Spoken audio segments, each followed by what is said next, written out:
uma fala do Silas Malafaia. Ele disse que, citando, né, a frase dele, ele coloca o STF de joelhos. Pode rodar. Povo abençoado do Brasil, onde é que nós vamos com a democracia brasileira? Quem vai parar esse ditador? Ele coloca o Supremo Tribunal Federal de joelhos. Cadê o presidente do STF? O presidente do Senado, Rodrigo Pacheco, esse frouxo, covarde, sentado em cima de 3 milhões de assinaturas pedindo o impeachment desse camarada. Até onde nós vamos? Uma imprensa, grande parte comprometida, porque perderam bilhões e não suportam o presidente, com raras exceções, uma ABI, uma OAB que não tem moral. Onde existe a figura de crime de opinião? Onde é que existe? Artigo 5º, inciso 4 da Constituição, é livre a manifestação do pensamento. Quer dizer que alguém pode defender o ditador da Nicarágua, um ditador desgraçado, que está fechando igrejas e rádios e eliminando, sabe, os opositores. Quer dizer que pode se defender a ditadura de Cuba, quer dizer que pode se defender a ditadura da Venezuela, mas empresários fazendo comentário entre eles. Eu não prefiro o golpe, mas se alguém prefere a opinião, onde é que está o crime de opinião na Constituição? Que vergonha! Que vergonha! Quem vai parar esse sujeito inescrupuloso? Muito bem, depois da manifestação do Malafaia, vamos para que tem a ver com o mesmo tema, um ex-delegado. Até onde vai chegar esse desequilíbrio? Pode rodar.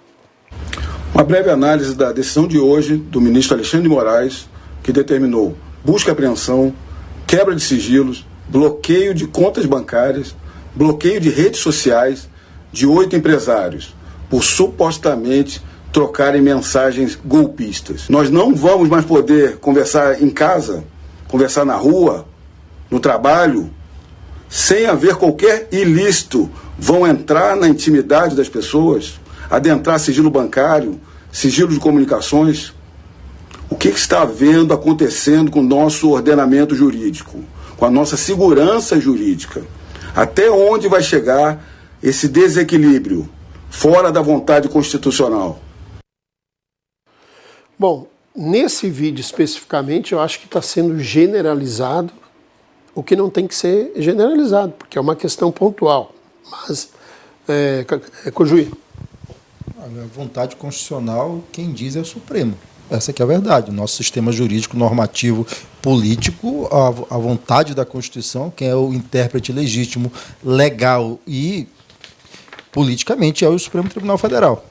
Ora, e de suposta mensagem, o que precisa ficar claro é o seguinte: as conversas, elas caracterizam preparação de golpe. É isso. Se a preparação de golpe ali é a preparação de um crime, que é a gente fala golpe, que é uma expressão da ciência política, mas você tem a tipificação do que eles fizeram ali na lei dos crimes contra o Estado Democrático de Direito, que foi aprovada em 2021. A tipificação é clara: tentar derrubar o governo legitimamente eleito por via da violência e outros mecanismos. Tem um tipo penal para isso. O que resta saber é se essas conversas todas elas levam a um processo de preparação, porque elas saíram do âmbito da cogitação mental. Isso que o Ricardo diz é verdade. Se a pessoa está só cogitando no pensamento dela, né, a cometer um crime, não chega a ser, não é nem tentativa. Agora, se você tem um grupo de pessoas que começa a conversar, e essas conversas, né, podem levar à preparação, até porque são pessoas que têm recursos para fazer aquilo que elas estão dizendo que podem fazer, né, é uma outra conotação. E quem vai dizer se estava no âmbito da preparação ou se era só um bando de velho babaca, é o processo de investigação. É isso. E o ministro não adiantou nenhum passo além da linha, né? Agora me surpreende o Ramagem aí, não sabia nem que ele era ex-delegado. E o Silas Malafaia, eu pergunto, quem é Silas Malafaia na fila do pão, minha gente? Pelo amor de Deus. Sandro Moura, e aí, a manifestação do pastor e do ex-delegado Ramagem? Bom, primeiro a gente tem que levar o conhecimento ao eleitor, né, dos nossos telespectadores, que a preparação ela só é punível se ela for tipificada em lei. né? Então, o fato de existir um crime não significa que a sua preparação seja punível. Ela só será punível se constituir um crime diferente daquele qual você está utilizando para preparar. Mas para saber se eu ou não preparado, né, não tem que investigar primeiro através de inquérito? Mas tem que ser, para ser punível, né, tem que ter uma conduta específica. Por exemplo, você quer praticar um homicídio, um ato preparatório, vou comprar arma para matar. Esse comprar arma é um crime antecedente chamado porte ilegal de armas. Mas comprar arma por si só não é crime. Não, vai lá comprar então. Ué, Não é crime? comprar arma? Comprar arma, você sem ter porte, sem ter autorização, é crime. Não, você colocou sem ter porte.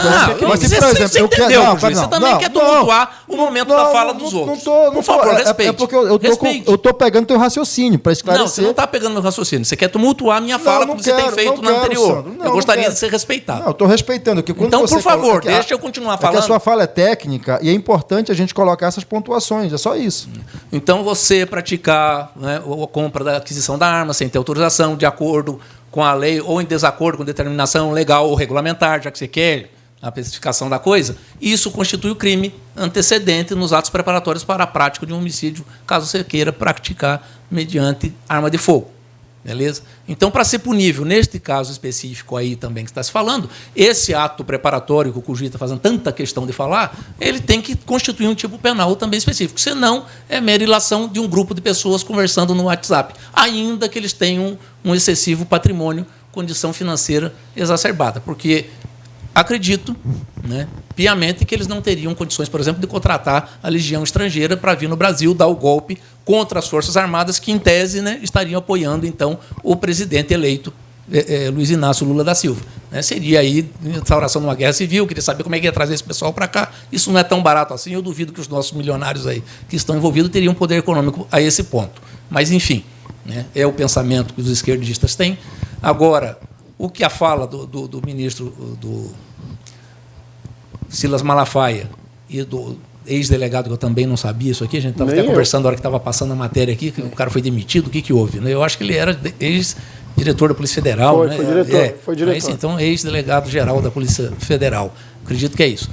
A fala dos dois é uma preocupação que a gente vem tendo ao longo, né, do exercício da judicatura do ministro Alexandre de Moraes no STF. Né, que a Constituição ele vem desrespeitando, né, o devido processo legal constitucional tem ficado para trás já há algum tempo, em outras tantas situações que já se passou o ano passado e esse ano. Né, aí é só mais um exemplo. Essa é a preocupação dele, essa é a preocupação dos dois, e essa deve ser a preocupação do eleitor. No final de um dos dois, eu acho que é do Silas Malafaia, ele faz a pergunta: quem é que vai parar isso? Quem vai parar isso é você, eleitor, escolhendo o seu Congresso Nacional de uma forma mais responsável, porque eles têm o poder de cessar o mandato através do impeachment de ministros do STF, inclusive do... como é que é o nome do Procurador-Geral da República? Aras? Augusto Aras. Inclusive dele, caso ele estiver envolvido em alguma coisa que mereça efetivamente ser impeachmentado. É o Congresso Nacional quem vai fazer isso. Então, respondendo até a pergunta do Silas Malafaia, é você, eleitor, que tem esse poder de tomar providências, porque o seu Congresso escolhido por ti é quem tem competência constitucional para tomar providência contra o presidente da República, contra os ministros do STF e contra, inclusive, o próprio Augusto Aras, Procurador-Geral da República, por crimes de responsabilidade. Herbert Lins, seu comentário. Para informar o telespectador em casa, o Ramage era diretor executivo da ABIN e foi nomeado superintendente da Polícia Federal, ou melhor, diretor-geral da Polícia Federal. E aí o Alexandre de Moraes, né, expediu, né, a pedido do PDT, um impedimento para que ele assumisse o cargo. E aí ele volta como... Um cargo de competência do presidente da República, livre escolha, nomeação e exoneração, né? Inclusive. É aquele STF que acabou de falar. Nesse ponto nós estamos de acordo. É o mesmo caso que impediu o presidente Lula a ser nomeado ministro da Casa Civil no governo Dilma. E todo mundo aqui aplaudiu quando foi com Lula. E aí o Ramage voltou para a ABIN. Ele hoje é o diretor-geral da ABIN. Agora, o que me estranha muito é um diretor-geral da ABIN estar se pronunciando publicamente, né, sobre determinados casos, só no Brasil mesmo. Com relação à opinião do pastor Silas Malafaia, é indecorosa a fala dele, é vergonhosa, né, um pastor falar dessa forma e dessa maneira. Eu acompanho de vez em quando, eu visito de vez em quando no Twitter, mas são publicações asquerosas, são falas asquerosas. Um pastor, né, que se diz cristão, quando abre a boca, a sua verborréia é só de ódio, de instigar o ódio, de aumentar a polarização no nosso país. Sinceramente, a gente está vivendo um tempo de obscurantismo. É cada coisa criada e que aparece nesse governo Bolsonaro que o Brasil vira chacota, perde o respeito internacional. Gente, pelo amor de Deus, vamos refletir mais. Vamos enxergar o óbvio e o que está acontecendo. Muito bem. Ricardo Frota, o seu comentário. Eu vou repetir novamente aqui, já repeti em outro programa, o que dizia Rui Barbosa: a pior ditadura é a ditadura do judiciário. Não sabia, Ricardo, que você lia Rui Barbosa. Contra ela não há a quem recorrer. E o que a gente está vendo é isso. A ditadura do judiciário. Um bolsonarista que lê Rui Barbosa. Moraes. Então, Herbert, poxa, tu tenta tumultuar minha fala toda vez. Não, é porque aí eu admiro, vai ser um bolsonarista. É o petismo aqui no programa representado pelo Alexandre de Moraes. Fica tranquilo. Eu tô tranquilo. Cessando a opinião dos outros. É admirável, né, o Cujuí, um bolsonarista entender da obra e vida então, Cícero, de Rui Barbosa. Para te ver, né? Nós temos dois Alexandre de Moraes aqui, Herbert, deixa o outro falar. Para te ver, Herbert, que a educação do pessoal do direito é de alto nível, né? Eu não posso dizer da esquerda, porque na época da Dilma, o Brasil ele estava na época da Dilma, do governo do PT, a gente ficou 10 anos estagnado na educação. 10 anos. Isso com investimento de um PIB de 6%, muito além dos outros países, inclusive como os Estados Unidos, como a Alemanha e o Reino Unido. Então, Ricardo, essa era a educação. Acho que é por essa forma, acho que é por isso que o PT adora manipular o povo, né? É porque ele não disponibilizou uma educação de qualidade e povo ignorante, povo sem educação, é mais fácil de enganar, é mais fácil de manipular. Então, só voltando ao tema, porque o Herbert ele me induz a falar a verdade para ele da esquerda, e eles tentam camuflar, mas eu não camuflo, não. Eu tenho dados. Tentam fantasiar a história aí, um passado podre. Você está parecendo com o Ciro Gomes falando número. Mas eu não. A população precisa saber desse passado até para não cair no erro novamente. Mas, enfim, Cícero, só para concluir, para finalizar, eu acho que a fala do pastor Silas Malafaia... Você acha ou tem certeza? É uma fala de alguém que está indignado, como uma grande parcela da população está indignada com esse sistema, com essa instituição chamada STF, com essa ditadura, um ministro, e mais ainda, como o Sandro bem colocou, quem tem o dever legal, o dever constitucional de intervir, nada faz. O nosso Senado Federal se acovarda, o presidente do Senado Federal se acovarda. Ninguém tem coragem de colocar vários pedidos de impeachment contra esse ministro, ninguém tem coragem de dar andamento. Todo mundo tem medo. Então, eleitor, você que está assistindo agora, toma cuidado em quem vocês vão querer colocar lá na Câmara Federal e no Senado Federal, porque isso vai repercutir durante esses próximos 4 anos. Ô, Ricardo, o STF agiu corretamente quando impediu o Lula de assumir a Casa Civil no governo Dilma? Aquele contexto, Cícero, era diferente porque pegaram uma ligação, olha só, ali foi articulado, ali foi orquestrado um esquema para ele ficar com foro privilegiado, foi só isso. Não teve assim, o objetivo da Dilma de nomear o Lula não era para, ele é altamente capacitado para exercer aquela pasta. Existia uma finalidade ali de ele fugir, de ele tentar escapar de uma questão criminal, né? Os mesmos atos preparatórios, né? Lula, peraí. Lula sequer, naquele momento, Lula sequer era processado ou indiciado. Como não? Várias conversas dele, já estavam em cima dele, mas já estavam em cima dele. Não era processado. Não, vamos falar sério.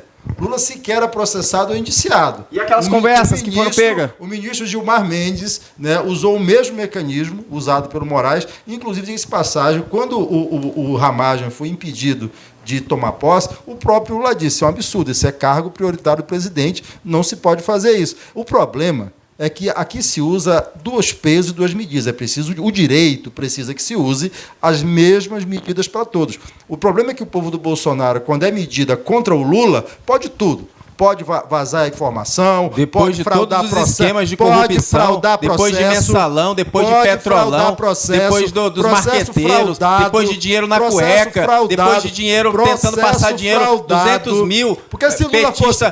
Se tesoureiro fosse querendo passar, viajar com uma mala de 200 mil reais, se Lula fosse culpado, Ricardo, não era necessário fraudar o processo. Era só comprovar a prova, né, que ela é fundamental. Mas já foi provado. Ricardo, só que os petistas... Ricardo, o já foi processo provado. foi fraudado. Não, Ramon, não é assim processo funciona, fraudado. Não. O processo foi dirigido por um juiz suspeito que fraudou o processo. E da segunda instância? Se Lula, era suspeito também? Se Lula terceira instância também era suspeito? Não havia necessidade de um juiz suspeito fraudar o processo. E isso se reconhece internacionalmente. Mas e o colegiado? Vamos colocar que o Moro era suspeito, mas o colegiado e o tribunal que referendou, o colegiado referendou, e mais ainda, aumentou a pena. Não só referendou a sentença, como aumentou a pena. Anulou o processo, declarou o juiz culpado dentro da norma do direito, da estrutura judiciária brasileiro, e Lula é um homem inocente. Essa que é a verdade. O Ricardo pode gritar à vontade, mas o presidente Lula é um homem inocente e será o próximo presidente do Brasil. É basicamente isso.